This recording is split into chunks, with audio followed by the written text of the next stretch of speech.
la lucha por la liberación de la mujer comienza a transformarse en una lucha de sexos. ¿Y qué es una mujer?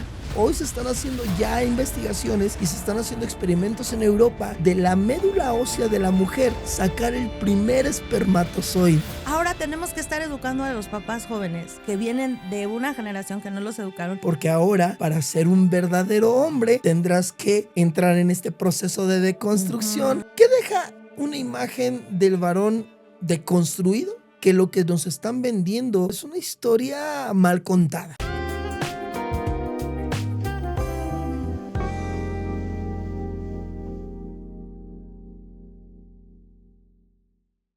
Amigos de La Nube Rosa, bienvenidos a un episodio más de estos momentos para platicar de la familia, el hombre, la mujer, los hijos y todo tan importante que es comprender nuestro momento actual social. Y hoy tengo un súper invitado. Nada más ni nada menos que una persona que es conferencista, socioantropólogo, pastor, papá, padre de familia, hace maravillas.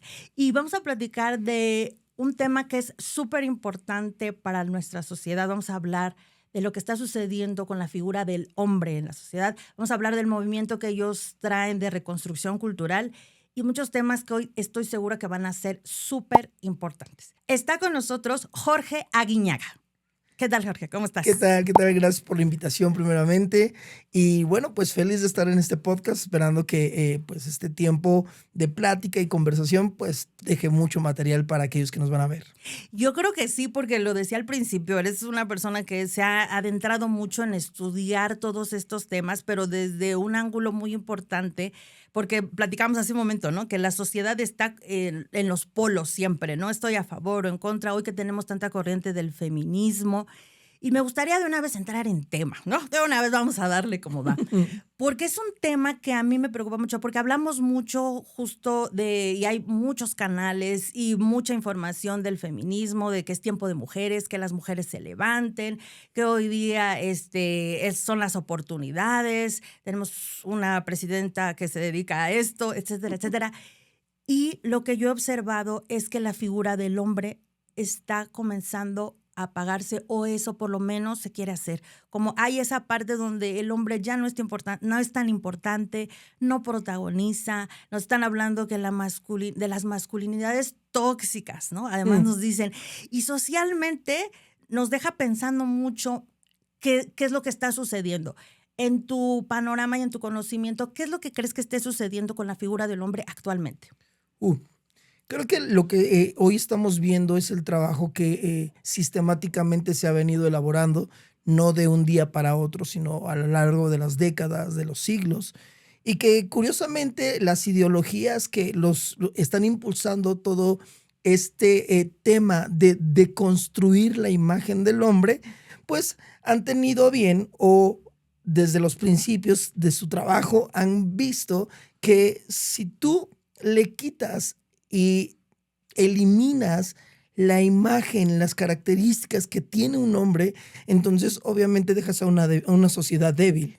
Porque la fortaleza de una sociedad se enfoca o surge de la fortaleza de la materia humana que hay en esa sociedad. Okay. Entonces, si hoy construimos o deconstruimos la imagen del varón y planteamos una imagen más débil, más afeminada, ¿por qué no decirlo? Sí, por supuesto. Entonces lo único que vamos a dejar detrás de ello es una sociedad que parecerá como de cristal, ¿no? En quiebre.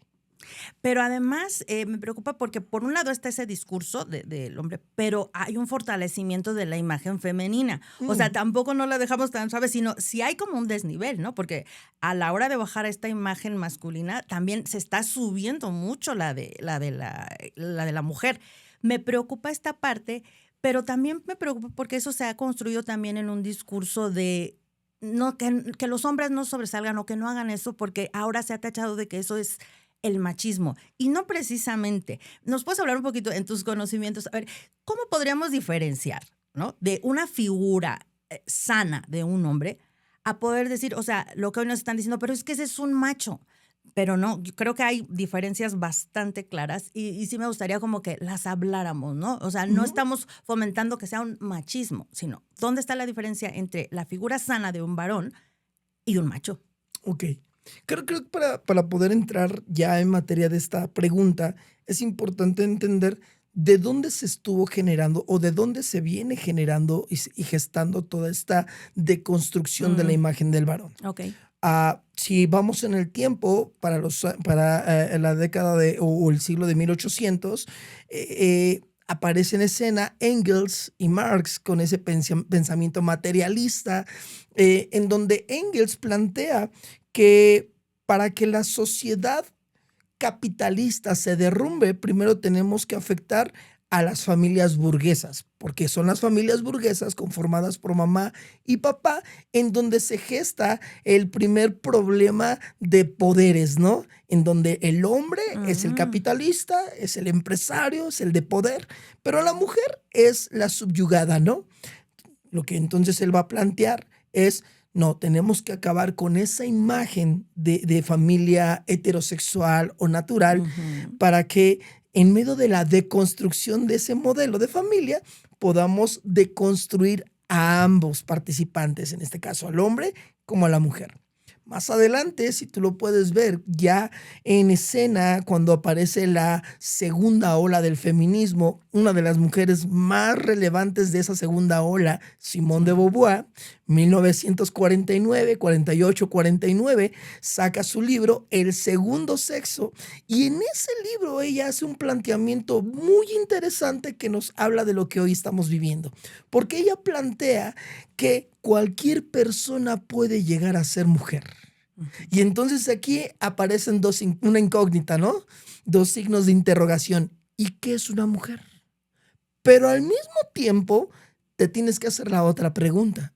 ¿Y qué es un hombre? Claro. Porque si entonces, con el principio o con lo que ella plantea, cualquier persona puede llegar a ser mujer, de la misma forma cualquier persona puede llegar a ser hombre. Ok. Porque entonces ahora la idea o el concepto de hombre y mujer surgirá de una idea, de un pensamiento. No va a venir sustentado por ciencia, no va a venir sustentado por algún tema religioso, sino todo será, se enfocará a un pensamiento, a una idea. Y si el hombre y la mujer, o si el ser en esencia solamente es un pensamiento, solamente es una idea, ¿quién construye ese pensamiento y quién construye esa idea? Wow. Y entonces, para que esa imagen de hombre y de mujer deconstruido y donde ahora cualquiera puede llegar a ser mujer o hombre, se va a tener que hacer una deconstrucción también en el lenguaje. Ujú. Entonces, ¿qué estamos viendo hoy?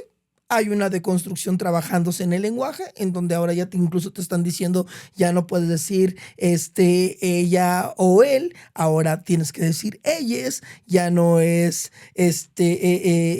bueno, ya ahora las palabras les agregan X, es, Ujú. etc., ¿no? Sí, sí, sí. Y en medio de esa deconstrucción del lenguaje, entonces volvemos al punto original, ¿no?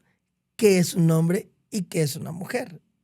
Porque si las palabras ya no me definen, no hay conceptos detrás de la persona, entonces, ¿qué va a definir a la persona? Las ideologías. Y entonces esas ideologías empezarán a sustentar que cualquier persona puede llegar a ser mujer. Por tal motivo, un hombre que se quiere vestir como mujer, se percibe como mujer, o dice percibirse como mujer, tiene que ser aceptado en la sociedad como mujer. Pero no solamente eso, ahora también vemos que una mujer que se percibe como hombre y que quiere que la acepten como hombre, pues tiene que ser validada. Y como va a ser validada, ahora también utilizarán la ciencia, la medicina, para darles hormonas. Las hormonizan y entonces ya no solamente queda en el hecho de decir, bueno, sí, son hombre y mujer, se definen no por lo que son anatómicamente, no por lo que son a través de sus cromosomas, sino que ahora se definen por cómo se perciben. Ujú. Y entonces la imagen que teníamos del varón hace siglos, que era este hombre o esta persona protectora, dadora, la que brindaba la habitación, la casa, el alimento, Ujú. va a empezar a verse más en una línea feminada, porque ahora para ser un verdadero hombre tendrás que entrar en este proceso de deconstrucción Ujú. en donde ahora de pronto ya el hombrecito se va a tener que echar ahí chapitas, ruborito en la boca, va a utilizar de pronto vestimenta o cierta ropa que tiene más un corte femenino que un corte masculino. ¿Por qué? Porque entre más femenino se vea, más deconstruido estará y más hombre estará ante esta imagen de sociedad y de varón que hoy nos están vendiendo. Qué interesante porque lo que ahorita tú estás afirmando y lo oímos, pero qué importante oír todo este marco de es justamente pura percepción, ¿no? Y pura ideología. Por eso hay tanto pleito cuando justamente se trata de dar pruebas de, a ver, biológicamente esto no es posible, pero estamos luchando ahorita, es una guerra, y tú lo consideras así, es una guerra completamente de pensamientos, de ideología, ¿no? No realmente algo que nos sustente conciencia. ¿Estamos de acuerdo? Totalmente. O sea, estamos, digamos, incluso poniéndonos en contra de la ciencia de alguna manera. Es que si lo planteamos desde este punto, la ideología de género, que tiene que ver Ujú. precisamente con esta imagen del hombre y de mujer, no se puede definir más que de esa manera, ¿no? Ujú. Un conjunto de ideas anticientíficas con una línea política que Exacto. pretenden, pues, transformar la realidad de las cosas.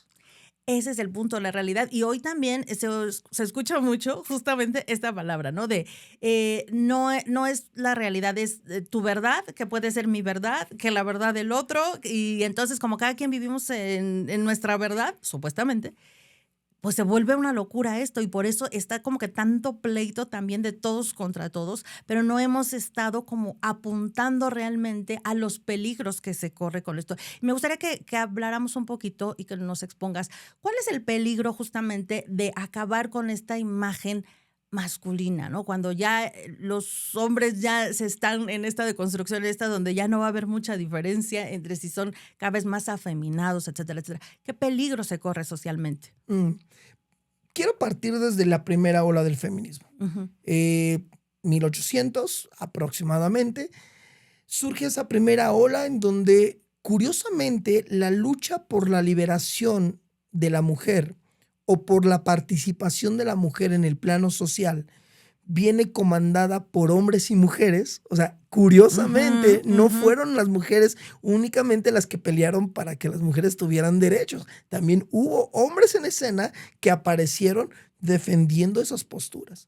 Pero esa primera ola del feminismo entendía que entre hombre y mujer hay diferencias Okey. anatómicas, cromosómicas, de varias líneas. Pero aunque son diferentes, ambos son un complemento. Por otro lado, el gran problema que se da o que surge es que después de la primera ola, cuando pasamos a una segunda ola del feminismo, la lucha por la liberación de la mujer, por darle derechos, darle educación, darle la parte de pelear por la educación, pelear por el voto y tantas otras Ujú. luchas que hubo en el proceso, comienza a transformarse en una lucha de sexos. Okey. Y Simone de Beauvoir es la que comanda esa lucha, ¿no? Ujú, ujú. De hecho, al grado de qué tan fuerte fue la lucha que ella comandó, al grado de decirle a la mujer en este libro del segundo sexo que hemos platicado, que la única manera para que la mujer sea completamente libre es cuando termine con el mito de la maternidad y cuando termine con el mito del matrimonio. Sí. O sea, es una lucha total entre sexos. Y en medio de la liberación sexual, pues bueno, ya para los 90, la lucha de liberación, que fue la primera ola, y que para la segunda ola pasa como una lucha de sexos, comienza en una lucha por la identidad. Ujú. Entonces, ¿cuál es el problema de estar ante una sociedad en donde no hay una definición clara de qué es un hombre y qué es una mujer? Ujú. De entrada, la identidad. Ok. Golpea la identidad de las nuevas generaciones. Número uno. Número dos, es que tendremos generaciones como lo que hoy estamos viendo, de cristal, que en medio de las crisis y en medio de los problemas no saben enfrentarlos, no saben confrontarlos. Yo algo que he platicado mucho con padres de familia cuando hablamos acerca, por ejemplo, de la educación y de la corrección a los hijos, es que los límites son necesarios, son fundamentales en la vida de todo individuo, pero ante una sociedad de cristal y ante un hombre y una mujer de cristal que tiene hijos que se están formando de cristal, Sí. ¿qué tipo de situación vamos a dejar socialmente? Hombres y mujeres que no saben tomar decisiones o que a la primera crisis que tienen se van a querer quitar la vida o se van a querer, no sé, tomar las vías fáciles para poder salir del problema. Ahora, creo que si hay algo que todos coincidimos, o por lo menos todos los que somos de nuestros tiempos, coincidimos, es que la vida es difícil. Claro. O sea, no existe una vida tranquila y el clásico cuento de y vivieron felices para siempre, ¿no? O sea, la vida es difícil. Hay crisis, hay momentos de prueba, hay momentos de dificultad. Ese tipo de circunstancias te ayuda a saber enfrentar y saber tener la fortaleza para poder avanzar en la vida. Ahora, tener una generación de cristal, porque papá y mamá no son las figuras correctas para esta generación, ¿qué va a dejar con esta generación? Que en las crisis se quiebren, Sí. se rompan. Entonces, ¿qué deja una imagen del varón deconstruido? Una sociedad frágil. Okay. Número 2, una paternidad frágil. Número 3, una generación de cristal. Número 4, una sociedad que en lugar de ir avanzando, ir creciendo y desarrollándose, dejará todo en manos de otros. Y en este caso, pues quien va a salir a luz será esa mujer empoderada, con ese pensamiento más masculinizado, en donde no va a requerir de la ayuda de ningún hombre, al grado que incluso hoy se están haciendo ya investigaciones y se están haciendo experimentos en Europa en donde ya se pudo de la médula ósea de la mujer sacar el primer espermatozoide. No me digas eso. Aún no puede fecundar, obviamente, aún no puede generar una reproducción, pero el experimento ya está. ¿Espermatozoide? ¿Sí? De la médula ósea. La pregunta es, si llegara a completarse un estudio así o un experimento como es de esa magnitud, que de la médula ósea de una mujer se pueda sacar un espermatozoide, la pregunta sería, ¿y para qué te sirve el hombre? Así es. Entonces, visualizo como que una sociedad rara, una sociedad muy similar a esa sociedad del planeta de los simios. Sí. Justo ahorita que me empezabas a decir eso, dije, ay, me sonó como, sí. ¿No? Ajá. En donde, obviamente, pues, el control de todo ahora va a ser por parte de la mujer. Y los controlados ahora van a ser estos hombres cada vez más femeninos, más afeminados, que no saben tomar decisiones, que no saben educar, que no saben ser responsables, que no saben guiar, que no saben dirigir, que no saben producir, porque ahora están a expensas de lo que haga la mujer. De miedo. Me dejaste espantadísima. Y fíjate que ahorita que mencionas esto, me gusta hacer estas pláticas porque yo te preguntaba, ¿no? ¿Cuál es el peligro? Y yo creo que hay mucha gente que lo ve lejano, ¿no? O dice, ay, no es cierto, eso es porque ustedes están pensando en esas cosas, pero no es cierto. Y bueno, ahorita me estás hablando hasta ya de ciencia de lo que puede suceder. Y hablar del peligro no es tanto, mi idea no es espantar, pero sí prevenir. Ante esta situación, por ejemplo, y tú que tienes contacto, justo tú trabajas con muchos padres de familia, con jóvenes, que sé que ahí te gusta mucho trabajar con ellos. ¿crees que está sucediendo o está surgiendo alguna generación, ya sea de padres o de jóvenes, que estén poniendo cuidado a esto y quieran defender todavía la masculinidad, todavía defender la biología, lo que debe ser? ¿Puedes percibir esto? ¿Cómo lo ves socialmente? ¿Qué crees que esté pasando? Creo que sí, Ujú. sí hay un remanente y Ya. creo que en toda la historia siempre va a aparecer así. Mm. Lo vimos y no con el afán de escucharme religioso, pero sí yendo a un relato bíblico. Ujú. Cuando el rey Nabucodonosor se quiere levantar, elige una estatua y 3 jóvenes se levantan, ¿no? Para hacer frente a ello. Wow. Yo creo que hoy en estos tiempos también hay jóvenes, también hay padres de familia que están comprendiendo y entendiendo que lo que nos están vendiendo es una historia mal contada. Es Ujú. una historia que pareciera estar muy bonito, muy como algodón de azúcar, caramelizada, bien rico, pero que en el interior es amargo, muy amargo. Entonces, eh, yo podría decirte, me gustaría que fueran más, Ujú. lamentablemente son pocos. Sí se están levantando y esperamos que cada día sean más los que caigan en conciencia de lo que está sucediendo en estos tiempos. Pero la realidad es de que junto a esto que está pasando, que hay un pequeño remanente que se está levantando, el adoctrinamiento está creciendo y avanzando a marchas forzadas. Lo vemos en la educación, lo vemos en la programación del entretenimiento, lo vemos en la política, lo vemos metido en todas áreas. Entonces, la oposición es grande. Sí. Pero en medio de la oposición sí hay un remanente que está desarrollándose y está creciendo. Y yo creo que este pequeño remanente, si sigue avanzando y fortaleciendo, si sigue transmitiendo la imagen o las ideas, las verdades, obviamente pues va a producir que alguien más o que otros más se sumen, ¿no? Sí, y por eso te preguntaba, porque tú estás, y me gustaría tocar un poquito este tema.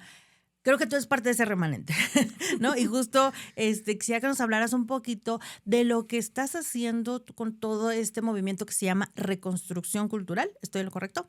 Un poquito, ¿en qué consiste? Porque está muy ligado a todo esto, ¿no? Ahorita ya vimos algunas partes que son peligrosas, lo que puede suceder. Digo, está muy claro lo que tú estás exponiendo, ¿no? Las generaciones de cristal, cosas que estamos viendo, ¿no? O sea, no es donde como que me las imaginé o están a futuro, están sucediendo. Y hoy lo oímos, ¿no? Todas las quejas que hay de los papás. Fíjate que hace poco vi una nota, si no recuerdo mal, era en Torreón, me parece, y lo exponía una maestra porque hablaba de justo ahorita estas generaciones muy jovencitas que ya están empezando a ser mamás.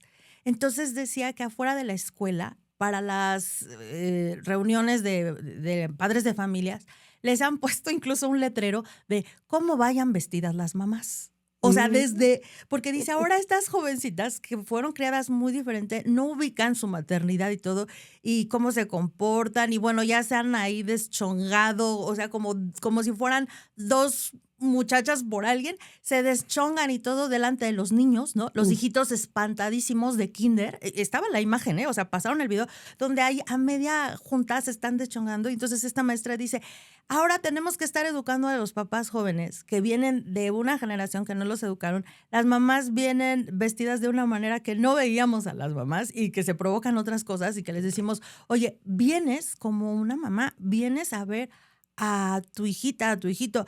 No vienes al show ni vienes al antro, ¿no? Entonces me preocupa porque digo, justamente, o sea, ya esto está avanzando generación en generación. Te Sí. decía yo hace rato, no sé si ya me oigo viejita o qué pasa, ¿no? Pero sí me sorprende ver cómo esto está avanzando cada vez, no está toda esa conciencia, aparte de que tenemos a todas las jóvenes que no quieren ser mamás, también están Mm. peleadísimas con la maternidad. Y ahorita, por ejemplo, este movimiento que ustedes traen de reconstrucción, la idea es un poquito como hacer esta conciencia, o platícanos un poquito en qué consiste y por qué surge este movimiento. Ok, Reconstrucción Cultural es un movimiento que quien lo precede, el director general de Reconstrucción, es un amigo muy, muy, muy, muy querido, se llama Pedro Quijada. y él vive en Cancún, por cierto, Ujú. amigo mío, y que juntamente con otros amigos empezamos a trabajar y empezamos a, de pronto, así íbamos, estábamos en una cafetería o en la casa de alguno de ellos, tomando café, y en medio del tomar café y el dialogar estos temas, comenzamos a darnos cuenta que había un grupo de personas que se estaban levantando, ¿no? Entre ellos, bueno, pues hoy conocemos, por ejemplo, muy bien a Agustín Laje, a Pablo Muñoz y Uturrieta, a Miklos Lukács, que su función ha sido confrontativa, ¿no? Confrontar y golpear a todas estas ideologías a través de fundamentos y de bases claras y correctas, ¿no? En pocas palabras, lo que ellos estaban haciendo era matar esos relatos con datos duros, ¿no? Eso. Entonces, ahí sin duda, bueno, pues lo vimos. Pero la pregunta que nos hacíamos en medio de estas pláticas que teníamos a medianoche y con café era, bueno, y después de hacer este ataque tan confrontativo, tan directo, ¿qué hacemos? O sea, sí, ok, atacamos, sí, tiramos a tierra la mentira, pero ¿y después qué? ¿Qué vamos a dejar? Ujú. ¿Qué vamos qué vamos a generar después de esto? Y ahí es donde entonces nos dimos a la tarea de analizar y entender que lo que se requiere hacer en una sociedad no solamente es la confrontación, que aclaro, eso no estoy demeritando ni desvalorizando, no, no, no, no, Es una parte, ¿no? se requiere, exactamente, es Sí. necesaria. Pero a la par de que se está haciendo este ataque frontal, necesitamos ir generando una reconstrucción. Reconstruir los cimientos.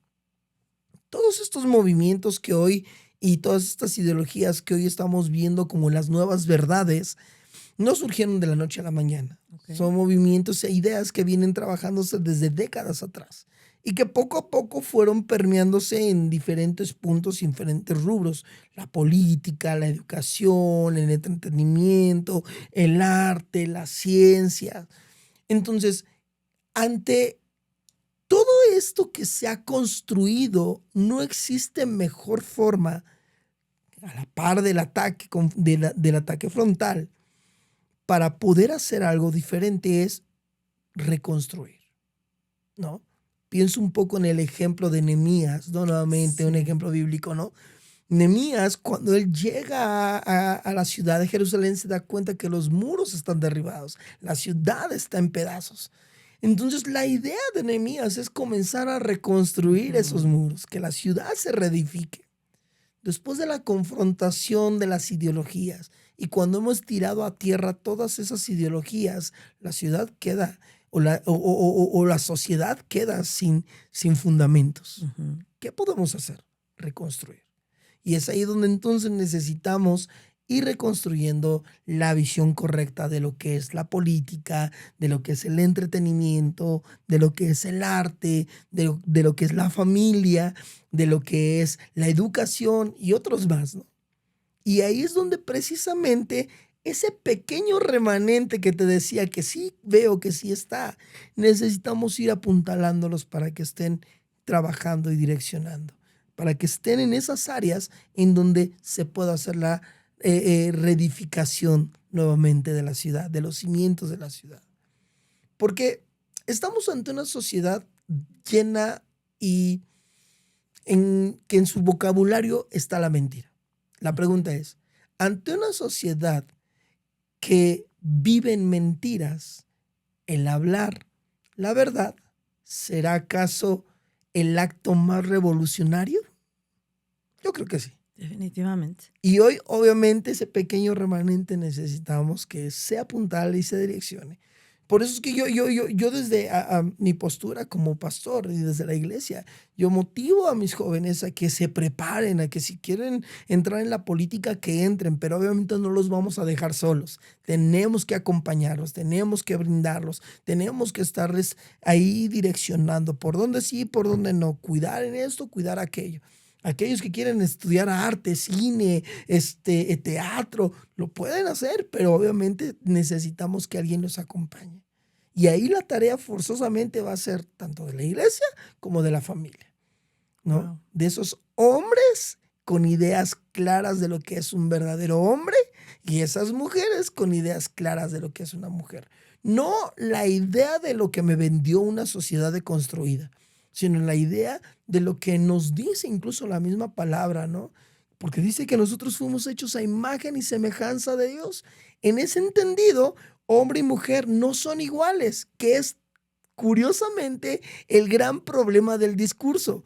Hoy el feminismo y el embrismo que estamos viendo está planteando tratar a la mujer o poner a la mujer en la misma dirección que el hombre, hacerlo igual que el hombre, pero hombre y mujer nunca van a ser iguales, ni anatómicamente, ni fisiológicamente, ni cromosómicamente, o sea, ninguna línea va a dar o nos va a permitir llegar al punto de decir que el hombre y la mujer son iguales. Somos diferentes, pero esa diferencia nos hace complementarnos.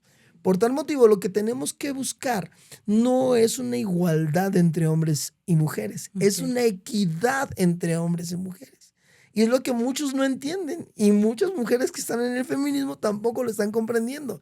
No estamos en contra de la mujer, al igual que la mujer no debería estar en contra del hombre. Estamos en la búsqueda de ser equitativos, que se les entregue a todos por como les corresponde, no darles igual. Fíjate que me encanta que hayas tocado justamente estos temas y que los traes a colación bíblicamente, porque también hay un discurso que hoy día, y te lo pregunto, yo creo que es falta de conocimiento, dime si no, donde escucho que gente que creo que ni siquiera ha leído la Biblia, pero dice, no, es que en la Biblia encontramos que la mujer es menos, que además esta palabra, ¿no? Que han hecho del patriarcado, ¿no? Eran todos el patriarcado surgió en toda esta idea judeocristiana y por eso estamos hoy oprimidos y estamos como estamos. Y me gustaría que un poquito nos comentaras, ahorita como nos estás planteando esta parte de, a ver, la Biblia nos plantea hombre, mujer, diferencias, etcétera, etcétera. Un poquito romper esos mitos de que, o sea, no estamos hablando de eso que plantea que en la Biblia la mujer está oprimida y que no sé qué tanto, y bueno, además sacan textos De fuera de contexto. contexto y lo usan como pretexto, ¿no? Totalmente. Entonces, que nos platicaras un poquito de poder comprender que no es así y que por eso estas bases que tú planteas se tienen que reconstruir y retomar, ¿no? Totalmente. Mira, desde la línea bíblica, mucho se ha argumentado que, por ejemplo, ¿no? Abraham era patriarca, ¿no?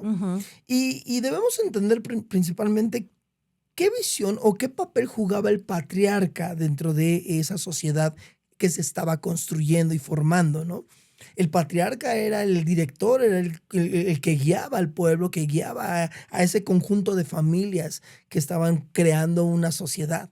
Era el que establecía las reglas de convivencia entre familias. Era el que determinaba cuál era el rumbo que debía tomar todo ese conjunto de familias, hacia qué dirección se iban a dirigir.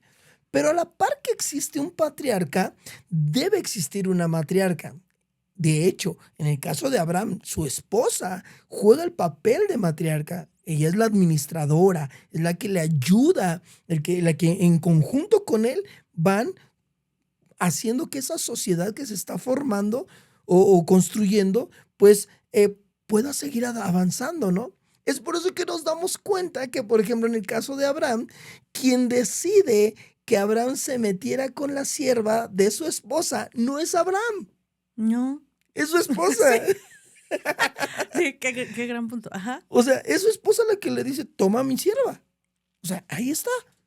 Ya desde entonces, ve, las mujeres ya andábamos diciéndole. Exactamente. Ajá. Entonces, cuando nos damos cuenta de esto, hay muchos relatos bíblicos, hay muchos relatos dentro de las escrituras en donde nos van a plantear y nos van a señalar precisamente el papel tan importante que juega la mujer en toda esa sociedad bíblica, ¿no? Lo vamos a ver en otros casos. Por ejemplo, encontramos a una Esther que, estando ya en el reinado, siendo la reina, ella tiene que intervenir para que no se haga un genocidio contra Israel, ¿no? Otro caso, por ejemplo, lo encontramos en el caso, por ejemplo, de Gedeón y esta Exactamente, Débora, ¿no? Gedeón, siendo el que iba a dirigir la lucha, él tiene que acudir a una mujer para que le pueda direccionar en respecto a esa lucha. Entonces, son muchos los casos, Ujú. pero como bien lo sabemos, o sea, esa sociedad bíblica tenía puntos a favor, tenía cosas muy buenas, pero también tenía cosas muy malas, equivocadas. Es por eso que cuando vemos el Nuevo Testamento, lo que Jesús hace es la reivindicación social de la mujer a causa de los errores que esos hombres y que esas sociedades habían generado. Perfecto. Es Ujú. por eso que Jesús, cuando viene, habla, por ejemplo, acerca de que el hombre tiene que ser fiel a su esposa, ¿no? Y que el simple hecho de que el hombre vea a una mujer ajena ya es una equivocación, ya está engañando a su esposa, ¿no? O sea, pone en un papel a la mujer, en un punto a la mujer de alta estima, de un alto rango. ¿Por qué? Porque vuelvo otra vez. La mujer no fue diseñada como dice este pensamiento, no sé si tú lo has escuchado, ¿no? Detrás de cada hombre, de cada buen hombre, hay Hay una una gran gran mujer. mujer. Es una mentira, o sea, Por eso no supuesto. es. Lo que Jesús viene a plantear es que a un lado del hombre va también la mujer. La mujer no fue diseñada para ir ahí detrás, para estar por debajo, ni para estar por arriba. Es para estar a la par de su esposo, del hombre, avanzando, trabajando y pues no solamente eso, sino direccionando a sus familias, ¿no? O sea, qué interesante es eso, ¿no? Y desde esa línea tú te das cuenta entonces que la mala interpretación de ciertos pasajes ha llevado a una generación o a un grupo de personas creer que la Biblia es misógina, machista, etc, etc, etc, Ujú. ¿no? Pero entonces, si lo vemos desde esa línea, yo podría decir, bueno, es que entonces también la Biblia te habla de realidades. Por ejemplo, el caso de Lot y de sus hijas, ¿no? Las cuales, pues ellas, al ver que pues no tenían pareja, emborrachan a Ujú. su padre y se meten íntimamente para poder tener hijos de su propio padre. O sea, te das cuenta entonces que hay mujeres que dentro de la Biblia también actuaron de forma equivocada. Entonces, Qué maravilla, porque acabas de decir un punto importantísimo. Justo eso, la Biblia nos habla de realidades, porque este también es otro discurso, ¿no? Dicen, ay, bueno, es que es toda una fantasía, la Biblia son unos cuentos raros, no sé qué. Y lo que está diciendo, o sea, ya está esa parte de la maldad que tenemos como personas, ¿no? Y como mujeres que a veces no actuamos sabiamente. totalmente, totalmente. Entonces creo que ahí también es muy importante como poder contextualizar lo que tú bien acabas de decir. Esta parte de reconstrucción, y lo estoy mezclando con esto que estamos hablando justamente de la identidad de un hombre, la identidad de una mujer, esta parte de reconstrucción que el movimiento que ustedes están haciendo tiene que ver obviamente con estos principios bíblicos, principios, valores. ¿Cómo lo están haciendo de alguna manera? ¿Se hacen conferencias? ¿Se hacen? Platícanos un poquito más. ¿Cómo es la dinámica que ustedes están haciendo? ¿Se hacen conferencias? ¿Se hacen en las iglesias? ¿Qué es lo que viene? Sí, de hecho, lo que en primera instancia como reconstrucción estamos haciendo es crear una concientización en la sociedad, Ujú. ¿no? De primera línea, pues la iglesia es la materia prima que tenemos de primera mano, porque todos los que somos parte de reconstrucción, pues somos parte de alguna congregación. Entonces, no queremos o no quisimos presentar algo que internamente desde nuestras comunidades no estuviéramos ejerciendo. Qué maravilla. Por tal motivo, lo que empezamos a hacer fue precisamente conferencias para grupos de iglesias, para congregaciones, las cuales, bueno, pues han estado dando mucho revuelo porque pues hemos cumplido con ese propósito, dejar esa semilla en la iglesia a fin de que a partir de ahí puedan desarrollarse cosas. Pero ¿qué es lo que viene? Pues vienen más materiales que vamos a estar haciendo y que estamos ya empezando a diseñar, porque no solamente queremos que todo se centre en una conferencia de un día. Lamentablemente, el trabajo que tenemos es mucho, mucho trabajo. Porque estamos hablando de un proceso de posicionamiento ideológico que no ha sido de un día para otro, ¿no? O sea, Claro. han sido décadas. Pero a la par de esto, pues sabemos y entendemos que es necesario comenzar a reconstruir. Y en esa reconstrucción, una conferencia nos ayuda, pero no es suficiente. Ok. Entonces vamos a estar generando y estamos ya empezando a generar materiales en donde la intención es poder ayudar, por ejemplo, a una familia, ¿no? Por ejemplo, ahorita tenemos en breve, vamos a estar anunciando una sesión, una conferencia o más bien un taller de 4 conferencias, de 4 módulos, en donde vamos a estar hablando de cómo enseñamos a nuestros hijos a defender sus creencias, su fe, Qué maravilla. ¿no? Entonces, y eso es algo que vamos a tener ahí trabajando. Estamos escribiendo. El licenciado Pedro ha escrito un libro que en verdad es fascinante sobre el tema de la libertad religiosa y que obviamente para aquellos que son papás necesitan leer ese libro porque ahí nos hace planteamientos como, por ejemplo, te pueden obligar en la escuela o pueden obligar a tus hijos en la escuela a celebrar el Día de Muertos. Desde la libertad religiosa no te pueden. O sea, nosotros como mexicanos tenemos leyes que nos respaldan en nuestra libertad religiosa para que incluso si en algún momento, por ejemplo, algún profesor te dice, si tu hijo no hace esto, sí, pero la ley dice. ah, Qué maravilla. Entonces, ese libro, bueno, pues está ahí ampliamente recomendado. Ya hasta le estoy haciendo aquí el, Sí, el sí, sí. comercial.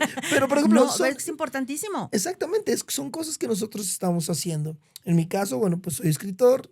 2 de los últimos libros, bueno, 3 de los últimos libros que tengo.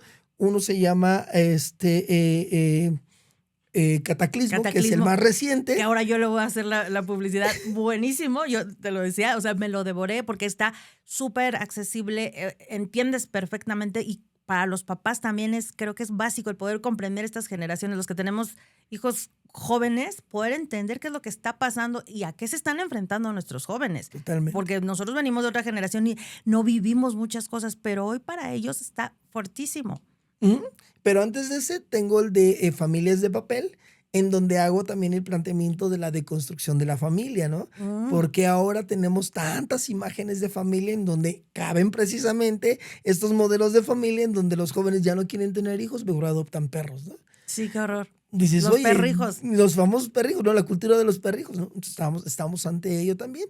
Y tenemos otro libro previo al de Familias de Papel, en donde precisamente hablamos acerca de la comunicación entre padres e hijos. Y ese libro es uno de los que creo que ha inspirado un poco más al trabajo que en particular yo me dedico a hacer, que es el trabajar con la familia, con los padres, con los hijos. Trabajé con jóvenes por más de 17 años. Y es triste darte cuenta que una de las imágenes que más ves en la juventud es la falta de paternidad y la falta de maternidad, Sí. ¿no? O sea, estamos ante una sociedad que hoy ya no solamente papá trabaja, hoy mamá también trabaja. ¿Y quién educa a los hijos? La Las televisión, los redes sociales. amigos y ahora todas estas ideologías que le están vendiendo como las nuevas verdades, como lo decía, ¿no? Entonces necesitamos fortalecer esa parte. Ok. Y desde mi área dentro de reconstrucción, lo que yo me enfoco y lo que yo trabajo es precisamente el tema de la familia, ¿no? Entonces, ¿qué tan importante es la familia? Fundamental para la sociedad, pero no cualquier tipo de familia, porque incluso estos nuevos modelos de familia que hoy nos están vendiendo y que hoy nos están planteando carecen de muchas cosas que conlleva el tener una verdadera familia. Por ejemplo, una familia donde está la figura la figura masculina de papá, pero al mismo tiempo la figura femenina de mamá, genera un equilibrio en el desarrollo integral del individuo. O sea, que la feminidad de mamá y la masculinidad de papá intervengan en la educación de nuestros hijos, eso fortalece a la identidad de nuestros hijos a grandes escalas. Y es algo que a veces no se da uno cuenta, ¿no? Por eso hablábamos, ¿no? ¿Qué tan importante es la masculinidad o mostrar la imagen de un varón claro y correcto y como debe de pintarse, ¿no? Debe de mostrarse en la educación de nuestros hijos, ahí lo podemos ver, ¿no? Tenemos hijos de cristal porque tenemos padres de algodón, ¿no? Padres afeminados, padres cada día más débiles, porque ahora, y vámonos no tan lejos, vámonos a estas series. Los Simpson. Ah, Te sí. presentan a un varón todo Bobo, bobo, tonto. exactamente, que no sabe tomar decisiones, que no tiene esa figura de varón, ¿no? Otra serie, Padre de Familia, ¿no? La misma La misma. imagen, ¿no? El padre de familia, que no sabe tomar decisiones, que es un hombre débil, que es un hombre que de hombre no tiene nada. ¿Por qué? Porque todo recae en la mujer. Y el estreno de estos últimos capítulos de una serie también icónica, Malcolm en el medio, ¿no? En donde es la misma imagen del varón que no tiene palabra, no tiene, o más que palabra, no tiene voz en su Ujú. familia. Sí, no es la fuerza. Exacto. Yo incluso veo, y todas estas series, justo con esa visión, son la burla. Los mismos hijos hacen una burla del papá, ¿no? Se burlan y ya incluso dan por hecho así de que, a ver, con este no se cuenta, este no lo va a poder decidir. Mi mamá es la que aquí manda, la que dice, la que hace todo. Exacto. Y es tan sutil, Exacto. pero que lo estamos reproduciendo. Totalmente, totalmente. Y ahí es donde nos damos cuenta qué tan importante es la figura del varón. Fundamental. Una imagen equivocada va a provocar que se desarrollen hijos equivocados, hijos que tengan o tomen rumbos equivocados, con grandes problemas, grandes carencias. Y una de ellas es la carencia de la identidad. Porque 3 de las instituciones que forman la identidad de nuestros hijos es la familia, la educación y la religión. Si la familia está en crisis, si la educación está en crisis, si la religión está en crisis, ¿qué nos va a dejar o qué vamos a dejar para nuestros hijos? Justo. Y mucho de este discurso también que viene de esta ola feminista, justo lo que dicen es deshacer a la familia, abolir la familia, lo que Total. quieren. Entonces estamos ante un peligro, pero bueno, es escucharte, y me gustaría ir como cerrando un poquito, pero escucharte tenemos esa parte todavía de este remanente de esperanza, de saber que sí podemos hacer algo y podernos sumar.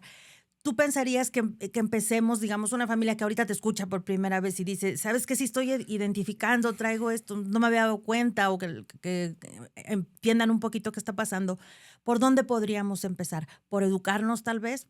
¿Por dónde? Como quiero reconstruir mi familia, está cuchona, pero ¿cómo le hago?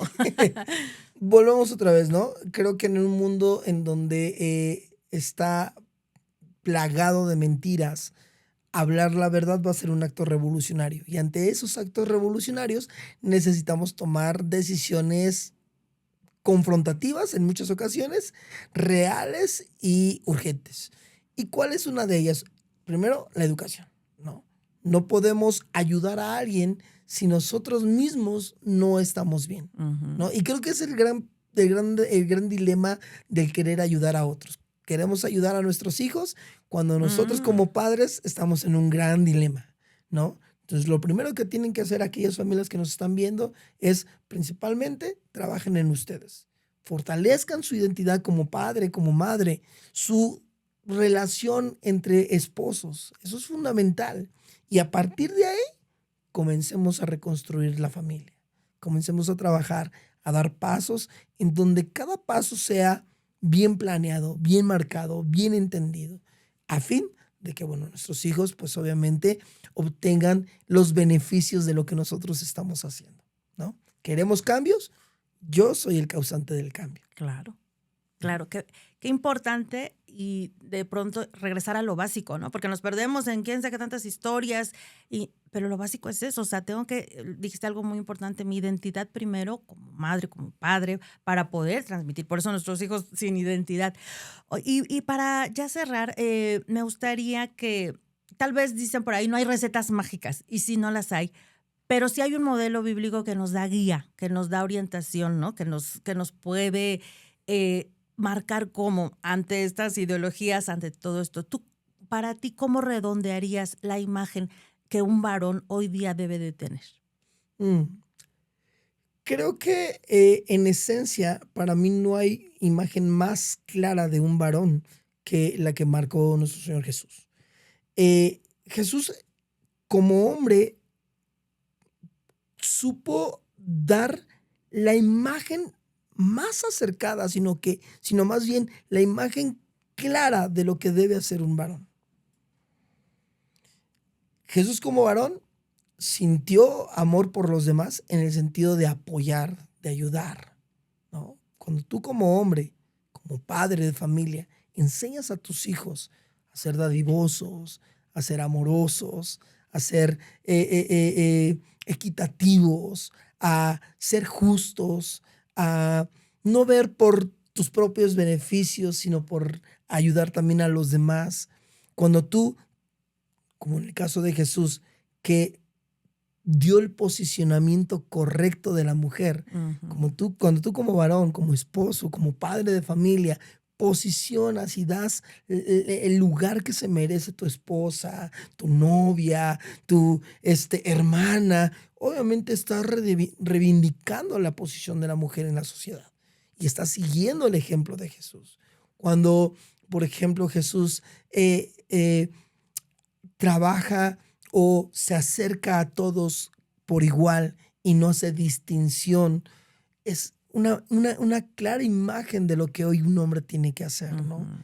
Esa parte de decir, bueno, yo no soy más que unos o menos que otros, somos seres humanos que estamos en una sociedad y que el corazón de esa sociedad va a funcionar cuando todos trabajemos como uno solo. Ujú. ¿Sí? Como una comunidad en donde, vuelvo otra vez, los valores, la moral, la ética se establezcan como normas de vida.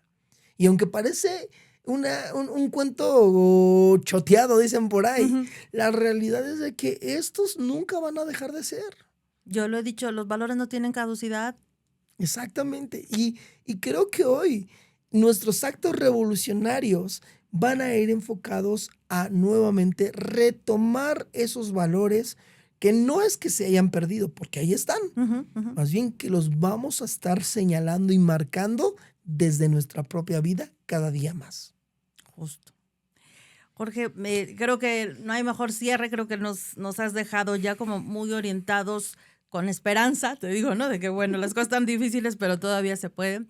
Agradezco mucho esta plática, agradezco mucho que nos des como esa guía, esa ubicación también socialmente qué está pasando, pero también qué es lo que podemos hacer. Me gustaría que nos regalaras tus redes, dónde te podemos seguir, encontrar, dónde podemos encontrar también tus materiales, porque tus libros son una joya y ya me habían recomendado el de Familias de Papel, que no lo puedo, pero lo voy a comprar. Pero el de Cataclismo es una maravilla. ¿Dónde te encontramos? Ok, en redes sociales me pueden encontrar en Instagram, en Facebook, en TikTok como Jorge Aguiñaga. Ok. Y tengo un canal YouTube que se llama Reconstrucción Cultural desde el Frente Familiar. Y ahí hablamos muchos temas enfocados a la familia, a la reconstrucción de la familia, todo ello. Y bueno, pues mis libros ahorita los estoy empezando a subir por Amazon. Ok. Y bueno, el de Cataclismo ese ya está. Tú solamente lo buscas, Cataclismo Jorge Aguiñaga, y ya te va a dirigir. Y ahí lo puedes comprar sin ningún problema.